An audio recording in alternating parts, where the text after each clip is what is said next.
रियासतनामा देखने वाले सभी दर्शकों का एक बार फिर से बहुत बहुत स्वागत है। और आप सभी लोग जानते हैं, एक नया रिवाज जम्मू में चल पड़ा है राजनीतिक दलों को बदलने का। आपने देखा बहुत सारी हलचल जो है वो जम्मू कश्मीर में इस वक्त मची हुई है। इसी बीच आज आपको रूबरू करवाने जा रहे हैं एक युवा चेहरा से, एक ऐसा युवा चेहरा जिसने हमेशा जनता के मुद्दों को उठाया है, जिसने हमेशा साफ सुथरी राजनीति को अपनाया। कांग्रेस में एक बड़ा चेहरा थे, कांग्रेस को छोड़कर जम्मू कश्मीर अपनी पार्टी में शामिल हुई हैं खुशबू भगत। आइए इनसे बातचीत करते हैं और जानते हैं क्या कारण थे कि कांग्रेस को अलविदा कहना पड़ा, जम्मू कश्मीर अपनी पार्टी का दामन थामना पड़ा। खुशबू जी, आपका बहुत बहुत स्वागत है। सबसे पहला सवाल रहेगा, कठुआ की आवाम भी जानना चाहती है और शायद आपके जो चहीते लोग हैं, जो आपके वेल विशर्स हैं, वो भी जानना चाहते हैं कि खुशबू भगत कांग्रेस से, जो कि एक राष्ट्रीय दल था, उसे छोड़कर जम्मू कश्मीर अपनी पार्टी में क्यों गई, जो सिर्फ जम्मू कश्मीर तक ही सीमित है। सर्वप्रथम आपके चैनल का बहुत बहुत धन्यवाद। देखिए, ऐसा है कि पहले दिन से और मेरे दादाजी के रास्ते पे मैं चल रही हूँ। उनका संकल्प था, एक कठुआ को हमेशा उन्होंने एक अच्छी दिशा दी है और लोगों की सेवा की है, और वही सेवा मैं कर रही हूँ और करती रहूँगी। रही पार्टी चेंज करने की बात, तो देखिए, आपकी विचारधारा केवल जनता की सेवा होनी चाहिए, और जहां आपको लगे कि आपको एक अच्छा प्लेटफॉर्म जब मिल रहा है जनता की सेवा के लिए, तो आप जो है रास्ता बदल सकते हैं, उसमें कोई बड़ी बात नहीं है। दूसरी बात, जब हम नई दिशा की बात करते हैं जी, तो क्यों नहीं नई पार्टी के साथ शुरुआत कर सकते हैं। और इस पार्टी की विचारधारा भी यही कहती है कि लोगों की सेवा करें, एक साफ सुथरी राजनीति करें, युवाओं को साथ लेकर चलें, महिला शक्ति का आदर सम्मान करके उनको जोड़ें और उनको भी आगे बढ़ाएं। तो जब इतनी अच्छी आपकी सोच होती है, तो क्यों नहीं ऐसी विचारधारा के साथ जुड़ना चाहिए। क्या कांग्रेस में ये सब नहीं होता था? देखिए, कांग्रेस की जहाँ तक बात है, आपने बोला वो एक राष्ट्र पार्टी थी, तो बिल्कुल वो राष्ट्र पार्टी थी। बट मैं कठुआ से हूँ, जम्मू कश्मीर से हूँ, जो अब यूटी है, राज्य था। तो मुझे कठुआ में बदलाव लाना है।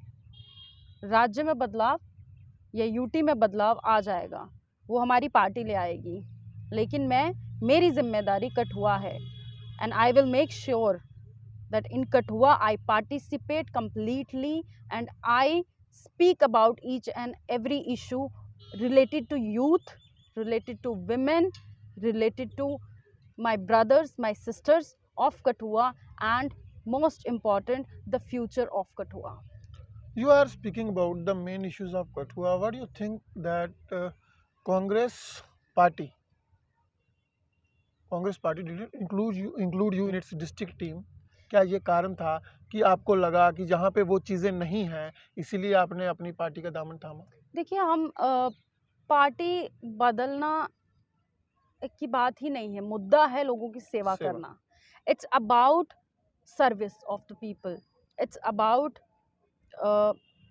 participating completely. It's about understanding your responsibility if you are into politics, understanding how should politics work, how should it be, how clean it should be, how supportive it should be, how responsible it should be towards the youth, towards the women of Kathua.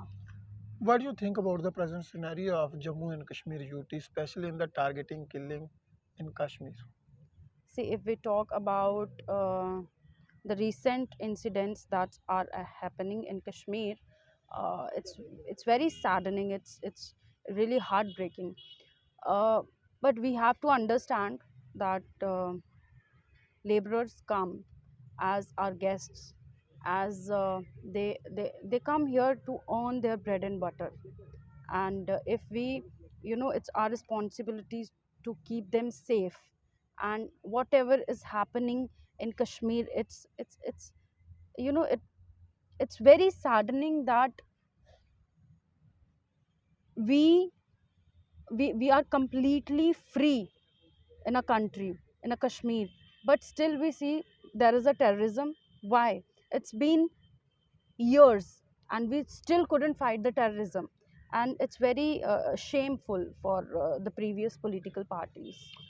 BJP make big claim that there is no terrorism in the part of Srinagar, especially in Kashmir Valley. No, there Everything is is calm terrorism. and fine. Whatever is happening, it's about terrorism. It is not Kashmiriyat. It is not Jamhuriyat. This is not our culture. We have to fight terrorism, and that is why I, you know, our party says the ideology of our party is very fair, and it talks about Jammu and Kashmir equally. It talks about the development. It talks about the rights of youth. It talks about the rights of women, and it's very important to take the women of the country, of the state, of the UT along with you when you're talking about development and, you know, of some area. It's not possible without taking your women along with you when you are discriminating between. Khushbu ji, if we were talking about the Kashmir issue, you know that the state of Jammu and Kashmir, the erstwhile state of Jammu and Kashmir is a trilateral issue, or we can say that is a very big issue between the two nations. That other one is Pakistan and one is India. अपनी party का क्या stand है इस चीज़ पे? किस तरह से इस मसले को देखिए, सुलझाया जाए? अपनी पार्टी ने from the day one they have stood with the people of Jammu Kashmir. We have talked very clearly that Jammu Kashmir is our state. Now it's UT, but we will have to get back our state, and we are fighting day and night to get back our state. And once Jammu Kashmir, apni party is in the power, our very first responsibility, maybe it's possible before that also, we will get our state back, because it's very important. We cannot demote ourselves. We have to promote ourselves. We have to make sure that our the future of our youth, the rights of our youth are safe. The first right on the jobs, on the land are ours. Jammu Kashmir is our state, and it's about every state. It's about each and every state. If you talk about the other states, still if we see, your first right of that state is ours. Why? Because if you belong to some other state, Yeah. the rights should be yours, then it should, you know, come to others. So if the laborers are coming, and if we talk about the targeting, killing and this and that, so why it is happening? First of all, you are imposing the rules that are not accepted by the people of Jammu and Kashmir. Then you are, you know, it's, I think it's the policies of BJP are failed on the ground. It is completely unsuccessful. BJP has been it's showing कि BJP, it's a big failure of this government, especially in Jammu Kashmir. Let's not talk about the center. Let's not talk about the other states. We belong to Jammu Kashmir. We should be more responsible, and we should be more uh, alert about our state, our land, our rights. So that's what I'm saying. Let you know, the center should take the call, make policies as soon as possible to stop this terrorism in Jammu and Kashmir. कहना चाहती हैं कि घाटी के लिए भाजपा की नीतियां जिम्मेदार है? बिल्कुल 100%. आपने आपको आपने किस तरह के कानून लाए हैं ये जम्मू कश्मीर में? आपने यूटी बना दिया. मुझे बताइए, आपने यूटी के कौन कौन से रूल यहाँ पे लगाए हैं? आप अभी भी जॉब्स में आप इंटरनली देखिए, बड़ी सीधी सी बात होती है. We are not aware of each and everything. We as in the common people, जी. सबको अपनी अपनी पड़ी है. किसी को अगर जॉब चाहिए, they must be aware in their education, they must be aware in their jobs. तो सबको सबकी खबर नहीं होती है. But being someone who is into public, we know the issues faced by the public. Yeah. So that is what I'm saying. जब आप बात करते हैं यूटी की, why you not applying all the rules of UT when you have made it as a UT? So either you should give our state back. It's now neither a UT and Neither nor a state. in a state. So this is not how it should be. So you cannot fool the people of Jammu and Kashmir. And when we talk about the terrorism, ji. see, I know uh, we are standing with the center, we are standing with Modi ji, we are standing with BJP, we are with you, fight terrorism. But why you not taking the strong policies? Why this terrorism is not stopping? What is the problem? आतंकवाद लगातार बढ़ रहा है, उस पर अगर चर्चा करेंगे तो काफ़ी लंबी हो जाएगी। बात करें अच्छे दिनों की, आपने भी सुना होगा नारा, मोदी सरकार आएगी, अच्छे दिन आएंगे। अच्छे दिन आए हैं कुछ दिन पहले। एक रिपोर्ट आई है जिसमें 21.6 का बेरोजगारी दर है जम्मू कश्मीर का, जो पूरे हिंदुस्तान में सभी राज्यों से, सभी केंद्र शासित प्रदेशों से सबसे ज़्यादा है। क्या देखते हैं, क्या इन अच्छे दिनों की उम्मीद थी जम्मू कश्मीर के युवा को, जम्मू कश्मीर के लोगों को? देखिए, बहुत सी वैकेंसीज खाली हैं, भरिए उनको। आखिर इतने फंड्स कहाँ जा रहे हैं? आखिर हमारे टैक्सेस का पैसा कहाँ जा रहा है? आखिर भाजपा कर क्या रही है? Let's talk about the Jammu Kashmir again, not talking about the center because I am not supposed to, for that our leaders are there to talk about the center. But let me talk about my district Kathua. How many jobs have you given to the youth since you have come in the power? Number one, 2 crore jobs promise, year. okay, every year. Then after that अगर हम आए हमारी भर्तियों पे, कोई भर्ती नहीं हुई है। फिर आप बात करते हैं कि हमारे जवान, आप देखिए, शहीद हो रहे हैं हर घर से जो है। आप देखिए कि पिछले कई दिनों से आखिर नुकसान किसका हो रहा है? इसी हमारे जम्मू कश्मीर का ही हो जी। रहा है, हमारे देश का ही हो रहा है, हमारे जवान शहीद हो रहे हैं। तो मेरा कहने का ये है कि आप हर चीज़ का असर हर चीज़ पे पड़ता है, इस बात को आप समझिए। और हम जब बेरोज़गारी की बात करते हैं तो जम्मू कश्मीर से सौतेला व्यवहार पहले दिन से हुआ है, ये बात हमको समझनी चाहिए। जम्मू कश्मीर की जनता, जम्मू कश्मीर की नुमाइंदगी जो है वो जम्मू कश्मीर के लोग ही कर सकते हैं। बाहर वाला आके हमको नहीं बताएगा हमको क्या करना चाहिए। और बाहर वाले को हमकी प्रॉब्लम्स पता कहाँ हैं? उनको तो है जम्मू कश्मीर मिला है, लूट मचाई हुई है, खुली लूट मची हुई है।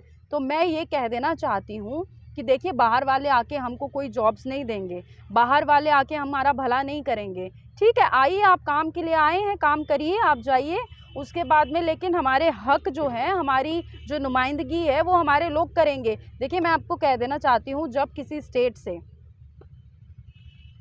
किसी स्टेट में उसकी जनता की पकड़ ख़त्म हो जाती है, बाहर वाला आके जब वहाँ पे अपने रूल्स इम्पोज करना शुरू कर दे, तो समझ लीजिए कि स्टेट का बेड़ा गर्क हो गया, जो हो चुका है आधा। और अगर अभी भी आप नहीं समझ रहे हैं तो फिर इससे ज़्यादा मैं आपको कुछ नहीं कह सकती हूँ। आपकी बेटी होने के नाते मैंने यहाँ का हर एक मुद्दा उठाने की कोशिश की है और मैं करती रहूँगी। See, I always talked about the issues, real issues on the ground. तो मैं यही चाहती हूँ, चाहे वो हमारे युवा हों, चाहे महिलाएं हों, सबसे ज़्यादा महिलाओं को ही असर पड़ता है। आपकी माँ है, मेरी बहनें हैं। आप देखिए, जब खाने की बात आती है, सरसों का तेल देखिए, पेट्रोल डीजल देखिए, बेरोज़गारी देखिए आप, और आजकल पानी बिजली के बिल्स देखिए। मैं समझती हूँ कि जब पानी हमारा, ज़मीन हमारी, जब रिसोर्सेज हमारे, तो फिर हम ही को महंगाई की मार क्यों? इतनी महंगी। इन चीज़ों का कारण क्या है? क्या जम्मू कश्मीर की नुमाइंदगी कमज़ोर पड़ रही है, या फिर जो नुमाइंदे थे, हाल ही में देखा बिल्कुल आपने? बिल्कुल नुमाइंदगी कमज़ोर पड़ रही है। इसीलिए हमें नए लोग चाहिए। नए लोग इसलिए चाहिए, देखिए, आप भी एक युवा हैं।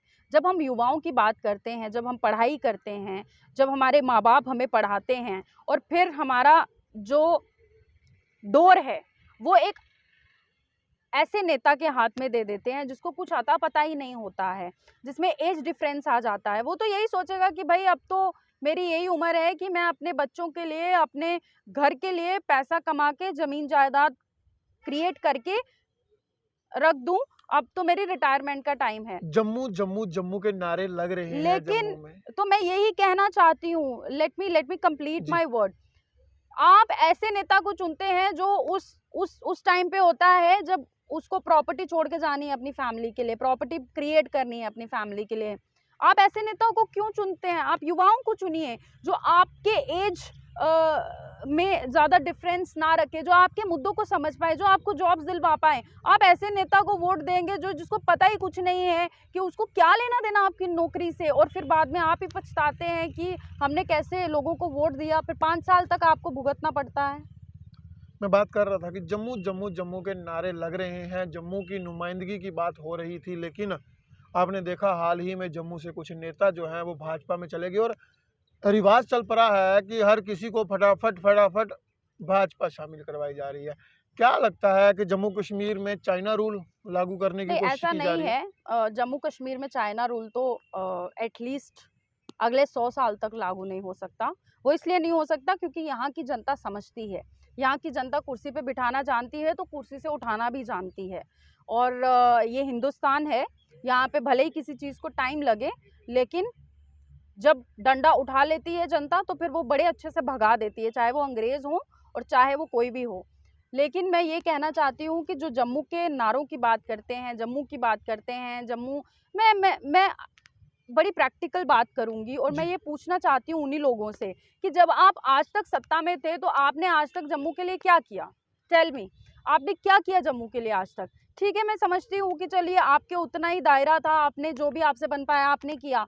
तो फिर आप जब उस टेन्योर में कुछ नहीं कर पाए तो आप आज, ये गलत है। आप दूसरों के लिए नहीं जा रहे हैं पार्टी छोड़ के। आप, मुझे लग रहा है कि उसके उसके पीछे कई कारण होते हैं सबके। अब आपका क्या कारण है, किसी का क्या कारण है, मैं इसके ऊपर ज़्यादा टिप्पणी ना करते हुए बट मैं ये कहना चाहूँगी कि जो लंबे समय से राजनीति में है, हमें उनको देखना चाहिए। अगर वो अच्छा काम कर रहे हैं तो वी शुड सपोर्ट अगेन। अगर वो अच्छा काम नहीं कर रहे तो उखाड़ फेंकिए उनको। उखाड़ फेंकिए जो आपके बच्चों का भविष्य नहीं बना सकते, जो मेरी बहनों की, मेरी माताओं के मुद्दों को नहीं उठा सकते, जो महंगाई से हमें मुक्ति नहीं दिला सकते, जो हमारे हकों के लिए नहीं लड़ सकते। ऐसी सरकार को और ऐसे लोगों को उखाड़ फेंकिए अपने क्षेत्रों में से, क्योंकि किसी भी पार्टी की कोई गलती नहीं होती है। लेट मी टेल यू, किसी भी कोई भी पार्टी जिम्मेदार नहीं होती है। अगर जिम्मेदार होते हैं तो वो लोग जिम्मेदार होते हैं जो लालच में आ जाते हैं जब उनको आप कुर्सी पे बिठाते हैं, क्योंकि आपका भविष्य जो है वो आपके ही हाथ में है, वो मत है। मतदान जब आप करते हैं तो सोच समझ के करिए, लेकिन आप ऐसे इंसान के हाथ में डोर दे देते हैं जिनको आपकी कोई परवाह नहीं होती, आपकी कोई उनको फिक्र नहीं होती है। वो बस एक ही चीज लेके चलते हैं कि इनको आखिरकार बांटना कैसे है। डिवाइड एंड रूल, जो अंग्रेजों ने जो नीति अपनाई, आज भी हमारे लोग वही नीति अपनाते हैं और आपने वही नहीं करना है। आपने एक दूसरे के साथ खड़े रहना है मजबूती के साथ। आपका फायदा कोई उठाने नहीं हो चाहिए। एक आखिरी सवाल है, कठुआ विधानसभा से आप अपनी पार्टी की उम्मीदवार घोषित की जा चुकी हैं। क्या देखते हैं किस तरह का मुकाबला रहेगा? क्योंकि अभी तक तो अन्य राजनीतिक दलों ने कोई उम्मीदवार भी नहीं उतारे हैं और अटकलें लग रही हैं कि इस कठुआ सीट को सुरक्षित कर दिया जाएगा। क्या देखते हैं? किस तरह का अनुमान लगाती हैं? क्या सोचा है भविष्य में कैसा मुकाबला रह सकता है? देखिए, जब मुकाबले की बात आती है तो मैंने तो अपने आप को जितवाना नहीं है, ना किसी और ने अपने आप को जितवाना है। वोट तो जनता ही देगी जी। और चाहे कोई कुछ भी कर ले, आखिरकार जनता ही जनार्दन होती है। और जनता अगर बिठाना जानती है तो मैंने पहले भी कहा उठाना भी जानती है। और बाकी चुनावों की बात तब करेंगे जब चुनाव का कोई अता पता होगा। फिलहाल मुझे सेवा करने का मौका दिया है और वो मैं कर रही हूँ। जीतना ना जीतना वो तो ईश्वर के हाथ में है, उस ऊपर वाले के हाथ में है। तो देखते हैं क्या होता है। मगर हाँ, मैं ये कहना चाहती हूँ कि मैं कल को जो भी परिणाम हो, लेकिन मैं यहाँ पे झूठी राजनीति को तो पनाह नहीं दूंगी जब तक मैं जिंदा हूँ तब तक। क्योंकि अब मैं यहाँ आकर बैठ गई हूँ, आपकी बहन, आपकी बेटी आके यहाँ बैठी है गलत की आवाज़ उठाने के लिए, और वो मैं उठाती रहूंगी। मेरी सुरक्षा आपके हाथ में है। धन्यवाद। जय हिंद, जय तो भारत। अंत में आपने बोल दिया कि मेरी सुरक्षा आपके हाथ में है। बिल्कुल। बहुत बहुत धन्यवाद। इस वक्त आप सुन रहे थे खुशबू भगत जी को, जिन्होंने सीधे और साफ स्पष्ट शब्दों में कहा कि जनता ही जनार्दन होती है। भाजपा की नीतियों पर भी बात हुई, कश्मीर के लिए जिम्मेदार भी ठहराया और युवाओं को लेकर काफ़ी चिंतित नजर आई। इस वक्त जम्मू कश्मीर में हालात भी लगातार बिगड़ रहे हैं, बेरोजगारी लगातार बढ़ती जा रही है और हालात कुछ ठीक नहीं है। इसी बीच एक बड़ा दावा किया है कि झूठी राजनीति को कठुआ में पनपने नहीं देंगी, हार जीत का फैसला जनता करेगी, लेकिन मैं लोगों की सेवा करूंगी। बहुत जल्द कुछ खास शख्सियतों के साथ दोबारा हाजिर होंगे, तब तक के लिए आप बने रहें रियासत नामा के साथ।